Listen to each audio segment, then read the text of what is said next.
let's jump into the big subject here. And that is last week, actually it was Friday, because we were live on air with our patrons doing our weekly Q&A. And the news broke that CrossFit had made an announcement via, I believe it was like a Zoom call with all the athletes, where they're going to do the games in basically a two-part format. And I know this is sort of old news, but we're just recapping it for everybody maybe you didn't hear. The first part is going to be virtual, some sort of online. We're going to get into like what that means, and the bottom line is we don't know. The second part is going to be in person, and that's going to be the top 5 men and the top 5 women will go to Aromas sometime in October, and they will compete for the CrossFit Games Championship. So that's really all we know. So let's start with part 1. Virtual. We have no idea what that means, and I don't think CrossFit does either. I know you've spoken to some of the athletes, and there were some questions that arose. We talked to Matt Fraser, and we're going to release that interview this Friday. You'll get to hear that, but a lot of questions and not a lot of answers right now. I think right now their concept of what a competition is going to be in Aromas is also virtual, as they're figuring it out as they go. I may not have a job or live in a traditional house. I may frighten small children. Oh man, we've talked to a few athletes, and they got on this phone call with CrossFit, and they were asking these questions that I would assume are basic, run-of-the-mill questions about the competition. You would hope that they have figured out if they're going to go out and announce this. Nothing. Nothing. They didn't have the dates yet. They didn't have some of the rules. And so just so everyone knows, athletes were sent a form that gave them 3 options for dates for the first part of the competition. So I believe the first, second, or third weekend of September as the date that they have a preference as to when the online competition would be had. I actually like this. I like that they're talking to the athletes. I would agree with that. And including them in this process, because if they're starting to throw these curveballs out, then they're going to bring the athletes into the fold to have an idea of it. What they didn't have about that virtual competition that is a little bit bothersome, athletes asked, well, what's the equipment situation going to be? Is it going to be standardized? Didn't have an answer. And right now it doesn't look like they have any plans on standardizing equipment the way Rogue did and sending out a verified package of equipment to those athletes. In the form, they asked athletes if they had an access to a 400 meter track. Okay. And some of the athletes were like, whoa, wait a second. Like, we want to test running, obviously, but the person who right now is in, California or Western Canada, where it's nice and sunny. You're in the Northern Hemisphere, it's a different story. I mean, Sarah is in Iceland right now. It's a snowstorm outside. She's like, I can't do this right now. Like, it's not a fair playing field, right? It doesn't look like they're going to standardize the time frame for when everyone does this. I'm kind of on the fence on this. I would like I want it as standardized as possible, but I do think giving them a time frame with a judge during that particular time of day relative to their time zone, I think is a good way to kind of, I guess, meet in the middle. Make sure everybody does it between noon and 5 p.m. at their time zone, and then also make sure that they're not getting an unfair advantage. And then other things like, can we retest? I don't know. Well, that's the answer that HQ gave them. Can we do it with other people? I don't know. And it's like pretty basic stuff here. Like, I mean, the open is one test, right? And you're allowed to retest in the open. But in this instance, I think it's pretty clear that like they shouldn't be allowed to retest. Yeah, I agree with that. It's as you're sitting here talking about the communication thing, it's funny because one of the big knocks on HQ, and rightfully so, is that they don't communicate well, and they don't communicate often enough. So now I feel like they're trying, and they're still not getting it right. It's like, yeah, you're communicating, but you're not saying a whole lot. Like, you don't have the answers. Like, okay, that's a good try. Yeah. We'll give you the golf clap, but you need to have, you got to have those, you got to know that the athletes are going to ask these questions. You have to have some sort of answer for them. So I do give them credit that they tried, they're trying. But in this case, with something this big, you got to have those answers prepared. You have to have a plan. And you also mentioned the whole thing. You mentioned the Rogue Invitational. I think if you're going to do a virtual competition, and in the release that was sent out, there's a line in there, and I don't have it in front of me, but it's basically all events will be streamed and available to watch. Now, the word live is not in there. So right now, and we've talked to a couple of people who are somewhat involved in this, don't expect this, as of now, this could change. Don't expect this to look like the Rogue Invitational did. Yeah. And I think that's a mistake. Yes. Because I think if you're trying to do this for something as big as the games, because honestly, how this first part goes down, I think will ultimately affect the legitimacy of the claim that you found the fittest person on earth. Mm-hmm. You have to make it as fair and as equitable as possible in that first part, so that I don't think you allow redos. I think everybody should go at a designated time. And if you could do it like the Rogue Invitational and you could let people watch it, I think it would lend to the credibility of your claim that you found the fittest on earth, because you're having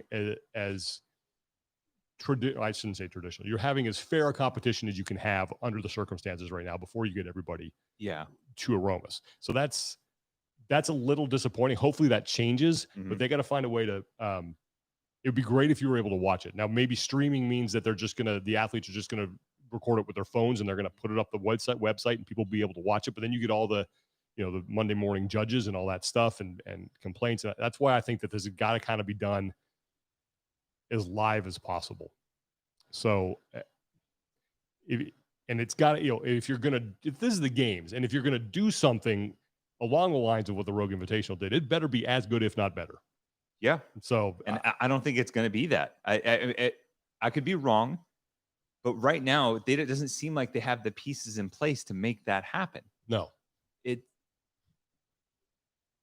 It just makes me wonder, like, what has the contingency plan been then? Like, I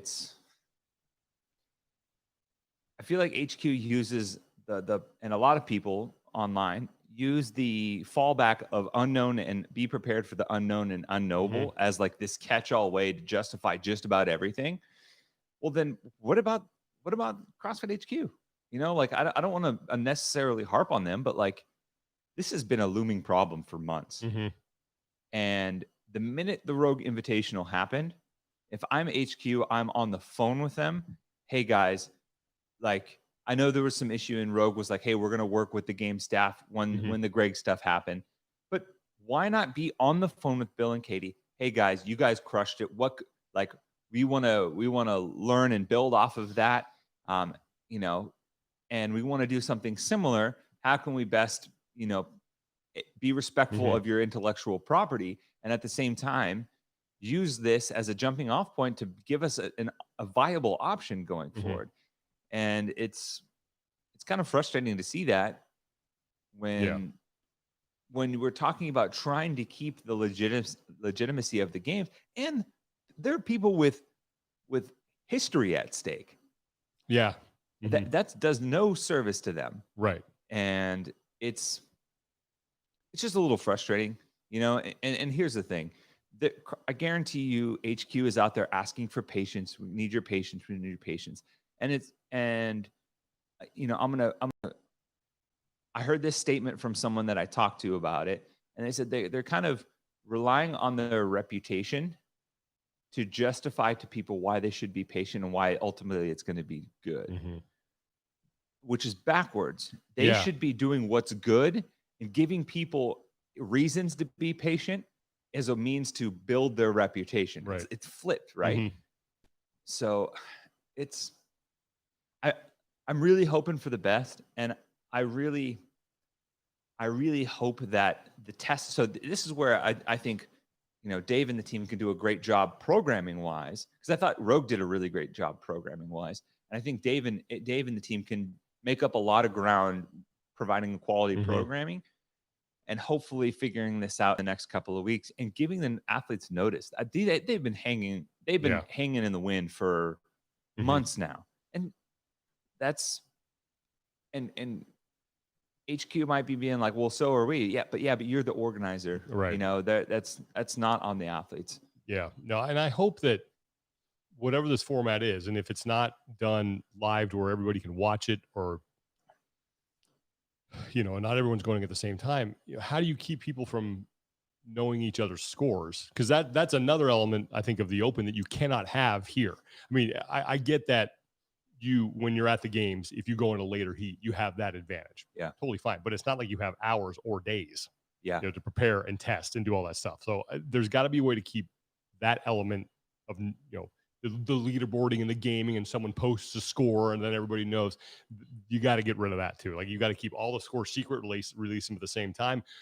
Or if you do it in a way that the Rogue Invitational did it, you have it to where, it's one heat right after the other, and then maybe they don't know each other's times that well in advance. Yeah.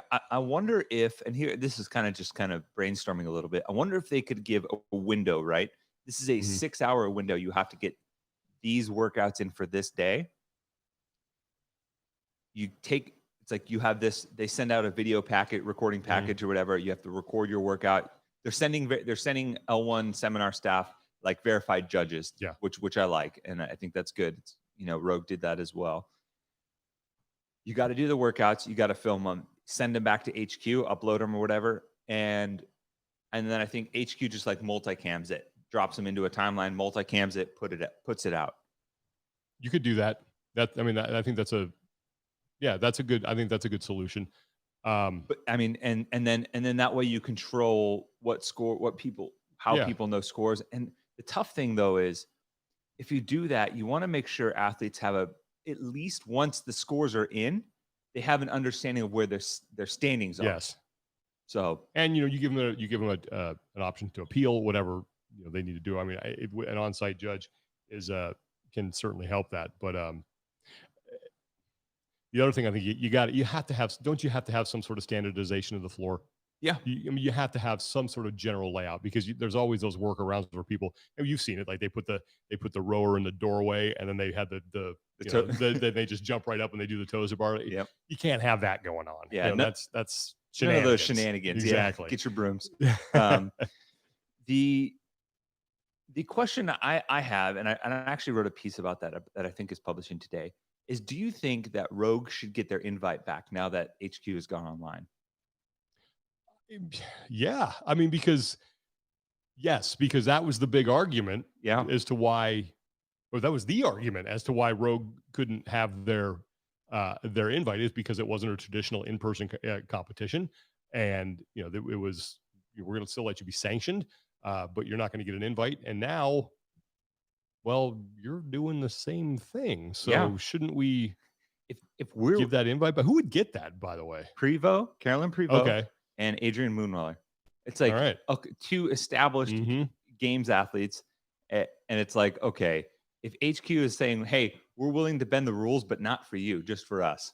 It's like, okay, well, if your online format, and this is the kicker for me. I think the argument could be made that the Rogue Invitational is just as good, if not a better filter for that first online portion of the games as the Open is. Because those 20 men and 20 women, their filter to get up to this point is the Open. So if you want to compare the Rogue Invitational programming with the Open programming, tell me which one is better as a filter for elite athletes to get to that next stage. I would agree with you. Yeah. You can't tell me, it'd be hard pressed to tell me otherwise. And especially with the depth of the field at the Rogue Invitational. I mean, and look, you're only letting one more person in on each side. And and it's not going to change the amount of people you're bringing to Aromas, because you're only bringing 5. We're going to get to that in a second, because I have a theory about that. I want to run by you. Rogue theory. Well, yeah, a little games theory. I just kind of was thinking about.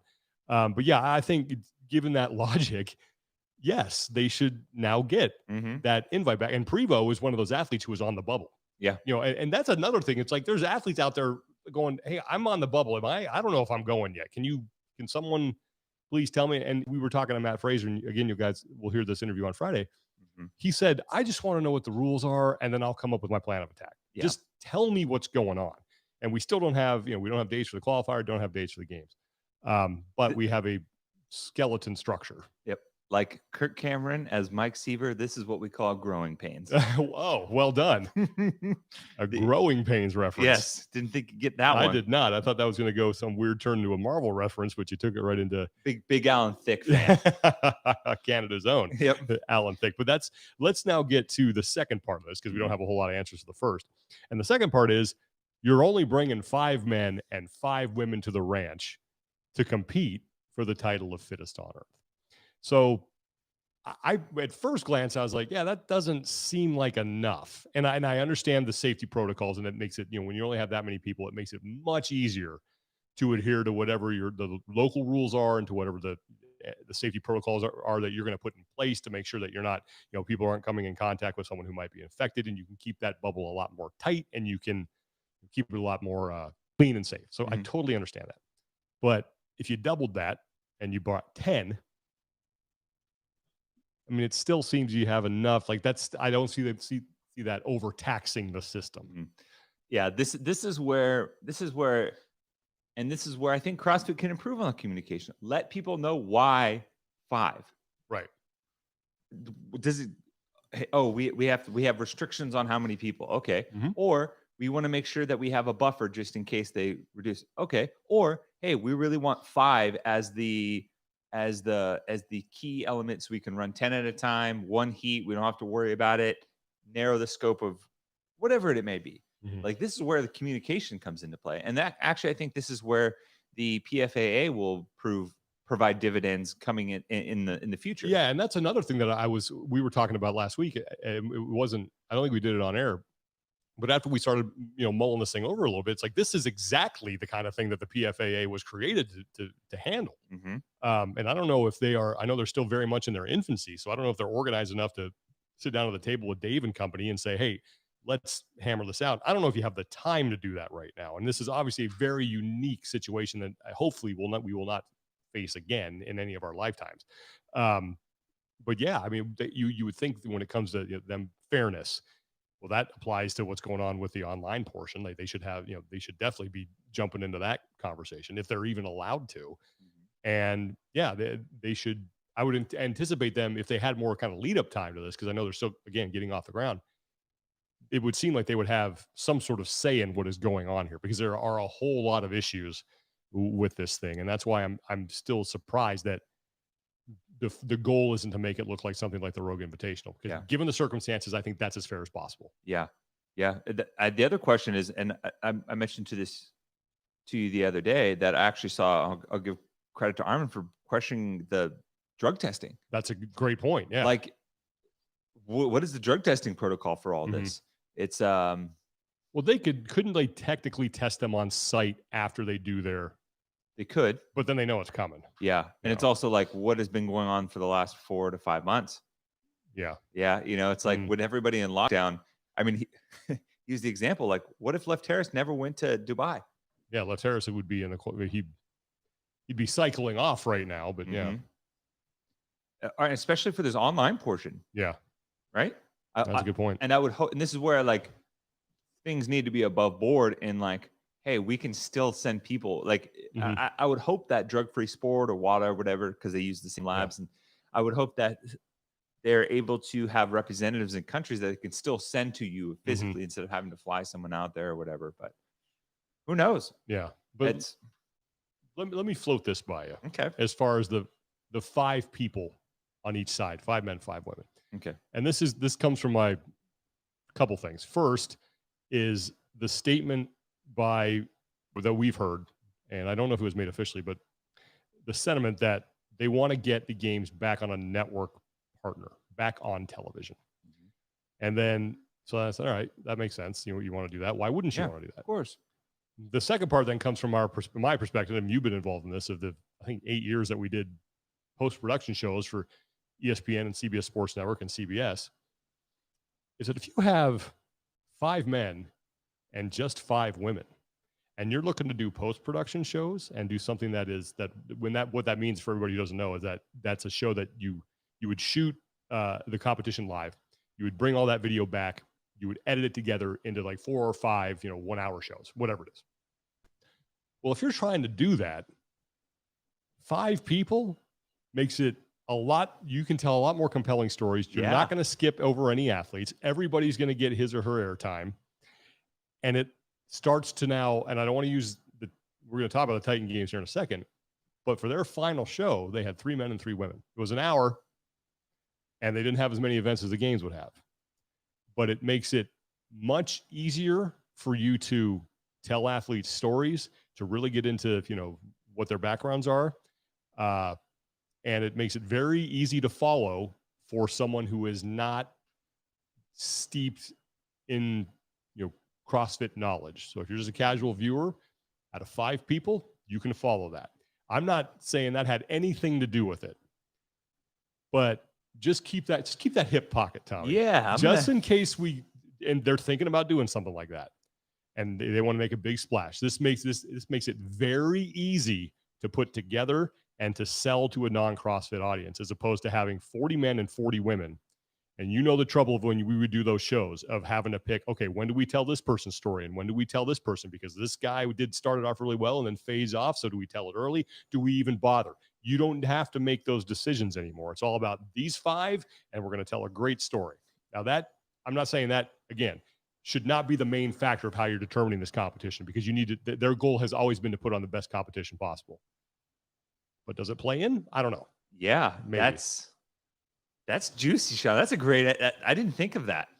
It just sort of popped into my head the other day. And again, it just comes from thinking about all the post-production shows. And think about that. If we only had 5 men and 5 women to worry about, how much easier that would have made our lives. And how much more in depth you can go with the athletes when you do those profiles. Oh, man. You could basically make a show where the profile center, what we do 5 to 8 shows per gender, right? That sounds about right. Yeah. And you can spend one show with a profile centric on each athlete at that point, building those characters up into the final 3 shows as the race picks up. And that makes a lot of sense, Sean. That's in a world where not a lot is making sense right now. That's the one thing I went, I wonder if that is the plan. Yeah. And they want to do that this year. This makes it very, I don't want to say easy, but much easier to do. And it gives you something that you can really sell to a non-CrossFit audience. It's very easy with 5 people. I heard you say in a world, and definitely in a theater. In a world with 5 athletes. That's right. So I don't know, but that was my kind of out of left field theory that I just said. Just keep that in mind as we're moving forward. That is what I would call a tasty treat, Sean. I'm gonna nibble on that one for a while. So put on your tinfoil hat and think that one over. And look, it'd be a great thing if they have a broadcast partner to put the games on in a post-production sense. Do it, absolutely do it. So anyway, that's what's going on with the CrossFit Games.